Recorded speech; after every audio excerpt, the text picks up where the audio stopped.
Emma and Jack were driving at night along a winding road surrounded by dense forest. The silence in the car was broken only by the trees brushing against the windows and the muffled sound of the radio's soundtrack. They spoke about the need to get away from the city, hoping to clear their minds and restore their connection. Something seemed to have been lost in the past few months, and this trip was an attempt to find it again. They arrived at an old, isolated cabin, partially hidden by the fog settling among the pines. The air was cold, strangely so for that time of year.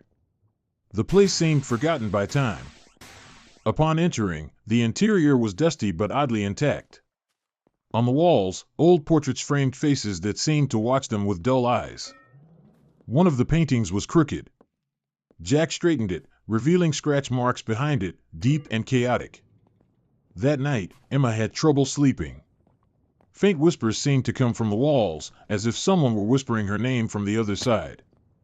Jack, ever the skeptic, blamed it on the wind and the isolation.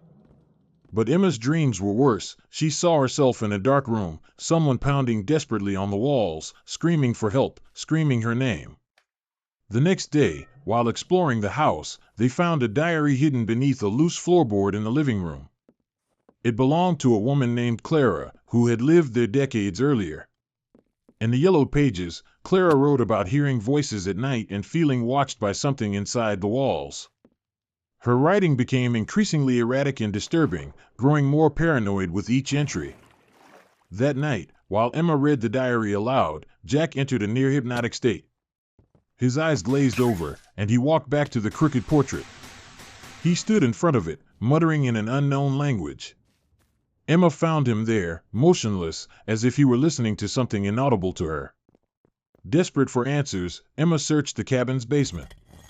Investigating a false wall, she discovered a sealed room.